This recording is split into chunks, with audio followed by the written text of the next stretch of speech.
একদিন হঠাৎ মক্কা নগরীতে প্রচণ্ড ঝড় বৃষ্টি শুরু হলো। ঝড় বৃষ্টির প্রবল দাপটের কারণে মক্কা নগরীর আবে জমজম কূপটি পানিতে পানিপূর্ণ হওয়ায় জমজম কূপ থেকে পানি ওঠা বন্ধ হয়ে গেল। তারপরে মক্কা নগরীতে প্রবল আকারে পানির সংকট দেখা দিল। কোথাও কোনো পানির চিহ্ন মাত্র নেই। মক্কার মানুষেরা পানির জন্য এদিকে ওদিকে ছোটাছুটি করতে লাগলো, কিন্তু কোথাও পানির সন্ধান না পেয়ে একেবারে তারা দিশেহারা হয়ে পড়লেন। শিশু, যুবক, বৃদ্ধ সবাই পানির জন্য অসুস্থ হয়ে পড়লেন। তৎকালীন সময়ে মক্কা নগরীর নেতা ছিলেন হজরত রাসূলুল্লাহ সাল্লাল্লাহু আলাইহি ওয়াসাল্লামের দাদা, অর্থাৎ আব্দুল মুত্তালিব। পানির সংকটের জন্য দিশেহারা হয়ে তারা সবাই তাদের নেতা আব্দুল মুত্তালিবের কাছে উপস্থিত হলেন। আব্দুল মুত্তালিবের কাছে উপস্থিত হয়ে সবাই তাকে বললেন, আপনি আমাদের নেতা, আপনি যেভাবেই হোক আমাদের পানির ব্যবস্থা করুন। আপনি জমজম কূপ থেকে পানি উত্তোলন করার ব্যবস্থা করে দিন। আমাদের মনে হয় আপনি ছাড়া আর কেউই জমজম কূপ থেকে পানি উত্তোলন করার ব্যবস্থা করে দিতে পারবে না। উপস্থিতগণ বললেন, আমরা যদি জমজম কূপ থেকে পানি না পাই তাহলে সবাই অসুস্থ হয়ে মারা যাব। এই কথা শুনে আব্দুল মুত্তালিব ভীষণ চিন্তিত হয়ে পড়লেন। তিনি মনে মনে ভাবতে লাগলেন কিভাবে জমজম কূপ থেকে পানি উত্তোলন করা যায় এবং কিভাবে পানি উত্তোলন করার ব্যবস্থা করা যায়। কিন্তু তিনি চিন্তা করেও কোনো কুল কিনারা পেলেন না, কোনো আশার আলো দেখতে পেলেন না। তখন তিনি মহান আল্লাহ তাআলার দরবারে দুইখানা হাত উত্তোলন করে দোয়া করলেন এবং বিভিন্ন ধরনের মান্নত করলেন, কিন্তু কোনো দোয়া ও মান্নত আল্লাহর দরবারে কবুল হলো না। শেষ পর্যন্ত আব্দুল মুত্তালিব দিশেহারা হয়ে মহান আল্লাহ তাআলার দরবারে দোয়া করে বললেন, হে মহান রব্বুল আলামিন, আপনি জমজম কূপ থেকে পানি উত্তোলন করার ব্যবস্থা করে দিন। বিনিময়ে আমি আমার 10 সন্তানের মধ্য থেকে একটি সন্তানকে আমি আল্লাহর রাস্তায় কুরবানি করে দেব। আব্দুল মুত্তালিব যখন এই মান্নত করলেন তখন এই মান্নত কবুল হয়ে গেল। অর্থাৎ রাসূলুল্লাহ সাল্লাল্লাহু আলাইহি ওয়াসাল্লামের দাদা যখন এই মান্নতটি করলেন তখন আল্লাহ পাক রব্বুল আলামিন তার মান্নতকে কবুল করে নিলেন এবং তার সাথে সাথেই জমজম কূপ থেকে প্রচুর পরিমাণে পানি বের হতে লাগলো। এবং জমজম কূপের পানি বের হতে দেখে মক্কাবাসীগণ অবাক হয়ে গেলেন। তারা আনন্দে আত্মহারা হয়ে পড়লেন। এরপর জমজম কূপের পানি বের হওয়ার পরে সবাই সুখে শান্তিতে বসবাস শুরু করলো। কিন্তু এইদিকে এই ঘটনার পরে রাসূলুল্লাহ সাল্লাল্লাহু আলাইহি ওয়াসাল্লামের দাদা আব্দুল মুত্তালিবের এই মান্নতের কথা মনে ছিল না। তিনি অবিরাম এই মান্নতের কথা ভুলে গেলেন। একদিন হজরত মুহাম্মদ সাল্লাল্লাহু আলাইহি ওয়াসাল্লামের দাদা আব্দুল মুত্তালিব তার নিজের গৃহে ঘুমাচ্ছিলেন। তিনি স্বপ্নে দেখলেন মহান আল্লাহ তাআলা আব্দুল মুত্তালিবকে বলছেন, হে আব্দুল মুত্তালিব, তুমি কি ভুলে গেলে তুমি কি মান্নত করেছিলে? তুমি মান্নত করেছিলে যে জমজম কূপ থেকে পানি বের হলে তোমার 10 সন্তানের মধ্য থেকে একটি সন্তানকে আল্লাহর রাস্তায় কুরবানি করে দেবে।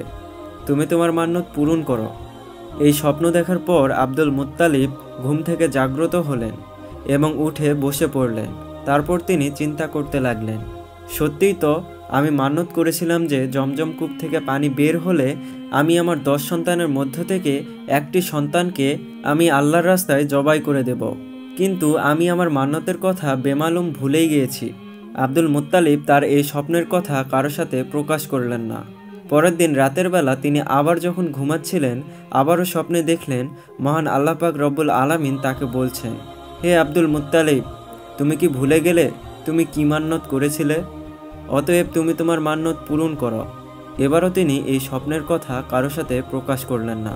পরের দিন আবারও যখন তিনি ঘুমাচ্ছিলেন তখন আল্লাহ পাক রব্বুল আলামিন তাকে বললেন, হে আব্দুল মুত্তালিব, তোমার কি মনে নেই যে তুমি কি মান্নত করেছিলে? তুমি তোমার মান্নত পূরণ করো। তুমি তোমার 10 সন্তানের মধ্য থেকে একটি সন্তানকে আল্লাহর রাস্তায় জবাই করো।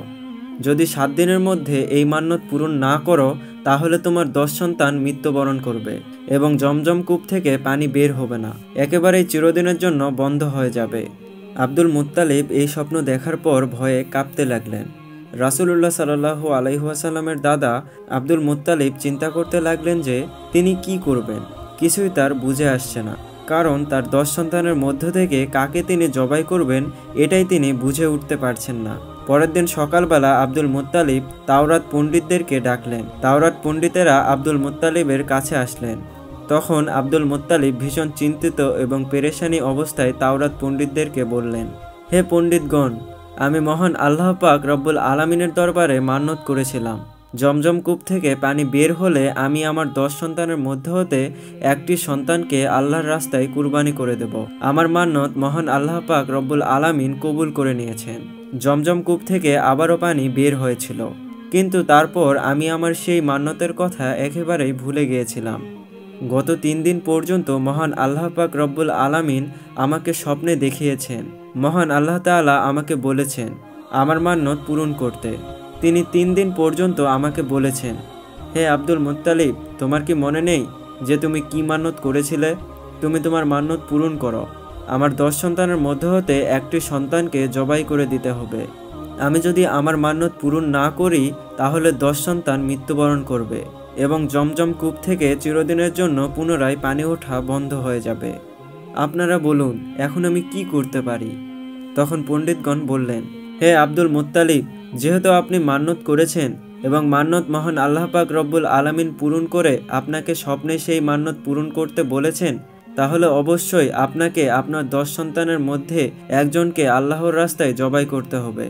পণ্ডিতগণের কথা শুনে আব্দুল মুত্তালিব অত্যন্ত চিন্তিত এবং পেরেশানি হয়ে পড়লেন।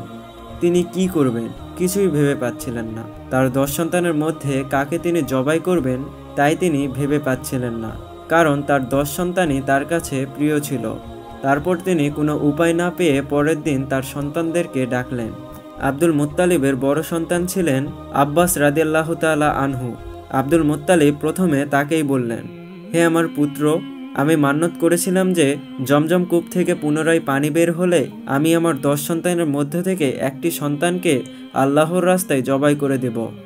এখন আমি কি করব? এখন তুমি কি আমার সেই মান্যতটি পূরণ করবে? তখন আব্বাস রাদিয়াল্লাহু তাআলা আনহু বললেন, আব্বাজান, এ কেমন মান্যত? আমি আপনার এই মান্যত পূরণ করতে পারবো না। আপনি আপনার অন্য সন্তানকে এই মান্যত পূরণ করতে বলুন। রাসূলুল্লাহ সাল্লাল্লাহু আলাইহি ওয়াসাল্লামের দাদা অর্থাৎ আব্দুল মুত্তালিব তার দ্বিতীয় সন্তান আমির হামজাকে বললেন, হে পুত্র, তুমি আমার মান্যত পূরণ করো। তখন আমির হামজা বললেন, আব্বাজান, আপনি কেমন মান্যত করেছেন? আপনার মান্যতের জন্য আমি আমার জীবন দিতে পারবো না। আপনি আপনার অন্য সন্তানকে বলুন।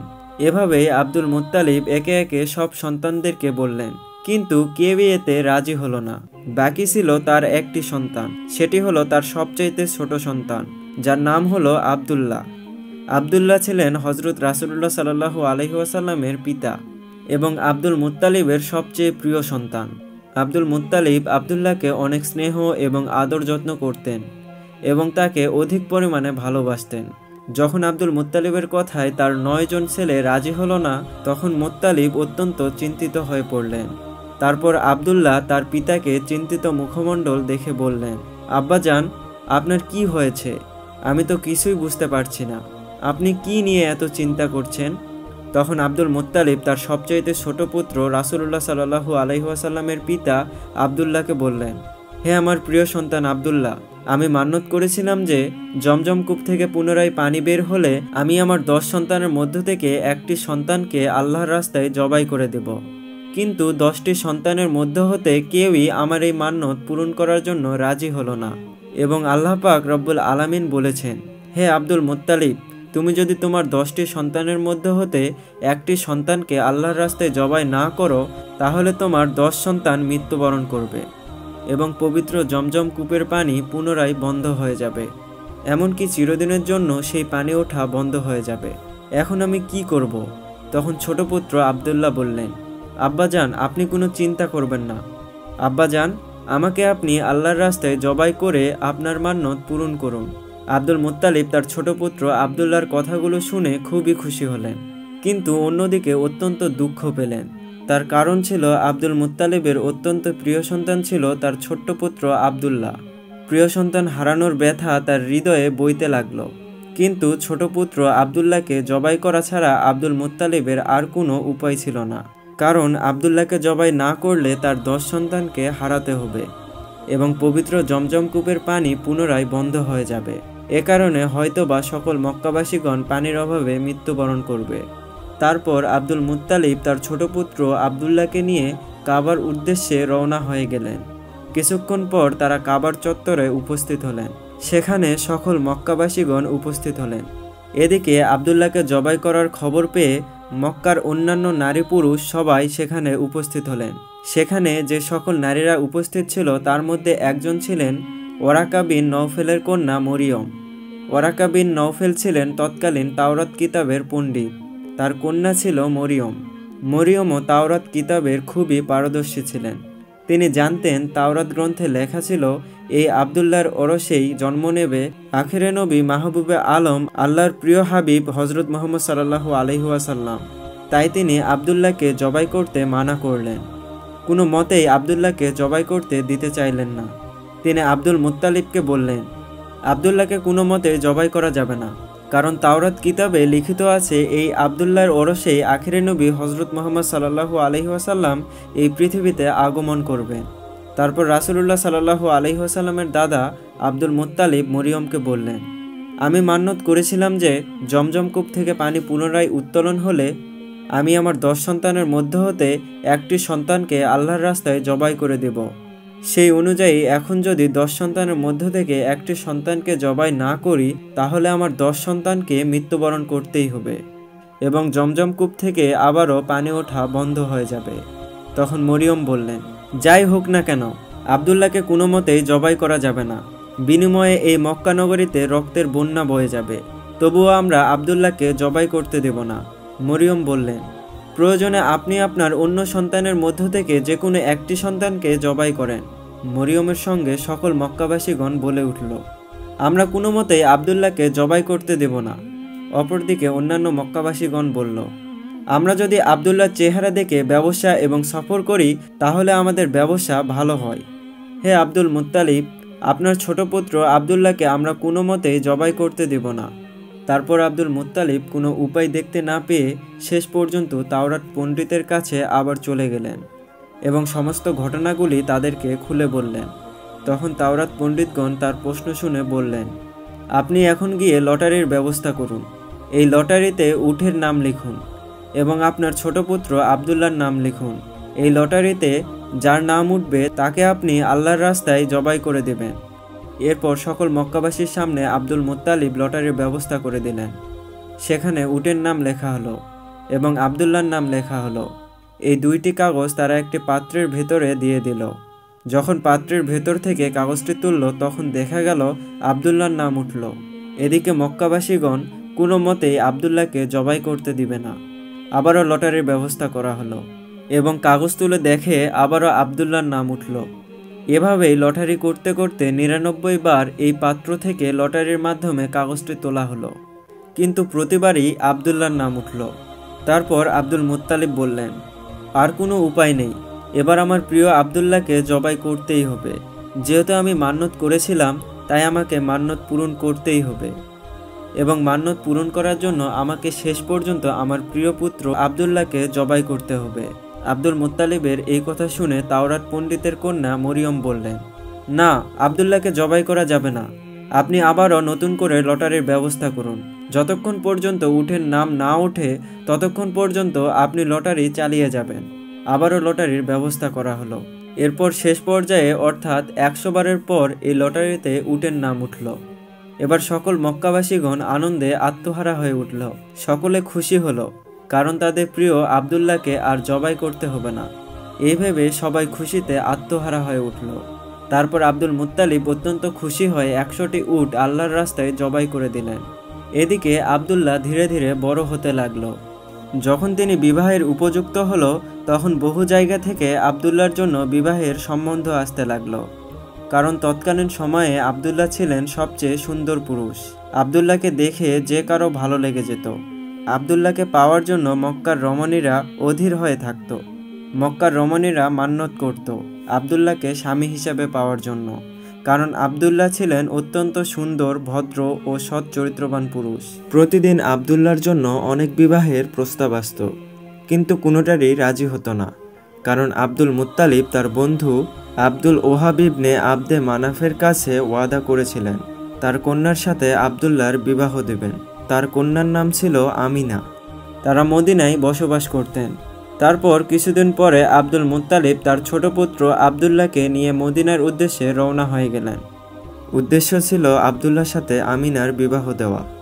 আবদুল্লাহ এবং আব্দুল মুত্তালিব যখন মদিনার উদ্দেশ্যে রওনা হয়ে গেলেন, তারা দেখলেন পথের ধারে দাঁড়িয়ে আছে তাওরাত কিতাবের পণ্ডিত ওরাকা বিন নফেলের কন্যা মরিয়ম। তিনি আবদুল্লাহকে দেখে তার কাছে আসলেন এবং মরিয়ম বললেন, ওহে আবদুল্লাহ, কিছু বছর পূর্বে তোমার পিতার মান্যত পূরণ করার জন্য তোমার পরিবর্তে যে 100টি উট কুরবানি দিয়েছিলেন, আজ আমি শপথ করে বলছি সেই 100টি উট তোমার পক্ষ থেকে আমি তোমার পিতাকে দিয়ে দেব। কিন্তু আমার একটা প্রস্তাব রয়েছে, তার বিনিময়ে তোমাকে আমার বিবাহ করতে হবে। কিন্তু আবদুল্লাহ সচ্চরিত্রবান ও ভদ্র এবং লাজুক হওয়ায় মরিয়মের এই প্রস্তাবে কোনো উত্তর দিল না। আবদুল্লাহ শুধু বললেন, আমার পিতার সঙ্গে আছি, পিতাকে ছেড়ে অন্যত্র যাওয়া কিংবা পিতার কথার অবাধ্য হওয়া আমার পক্ষে কখনো সম্ভব নয়। দীর্ঘ পথ অতিক্রম করার পরে মদিনায় আব্দুল ওহাব ইবনে আবদে মানাফের বাড়িতে পৌঁছে গেলেন। তৎকালীন সময়ে আব্দুল ওহাব ইবনে আবদে মানাফ মদিনার সম্মানীয় বংশের ছিলেন এবং তার মর্যাদা ছিল ভালো। তিনি তার গোত্রের সর্দার ছিলেন। তারপর আলাপ আলোচনার মধ্য দিয়ে তার কন্যা আমিনার সঙ্গে আব্দুল মুত্তালিবের পুত্র আবদুল্লাহর বিবাহ হয়ে যায়। এদিকে আমিনা ছিল তার সম্প্রদায়ের মহিলাদের নেত্রী। অনেক ঐতিহাসিক লিখেছেন, আবদুল্লাহ বিবাহের পর তার শ্বশুরবাড়িতে 3 দিন পর্যন্ত অবস্থান করেন। তারপর আবদুল্লাহ আমিনাকে বিবাহ করে নিজ গৃহে নিয়ে আসেন। তারপর আখেরে নবী হজরত মুহাম্মদ সাল্লাল্লাহু আলাইহি ওয়াসাল্লাম মা আমিনার গর্ভে আসে। আবদুল্লাহর বিবাহের অনেকদিন পরে তিনি কোথাও যাচ্ছিলেন, তখন তারা দেখলেন তাওরাত কিতাবের পণ্ডিত ওরাকা বিন নওফেলের কন্যা মরিয়ম সেখানে দাঁড়িয়েছিলেন। মরিয়ম জানত না ইতিমধ্যেই আবদুল্লাহর বিবাহ হয়ে গেছে। আবদুল্লাহকে দেখে মরিয়ম তার কাছে আসলেন এবং আবদুল্লাহর চেহারার দিকে তাকিয়ে তিনি আর কিছু না বলে আবারও তার গৃহের দিকে ফিরে যাচ্ছিলেন।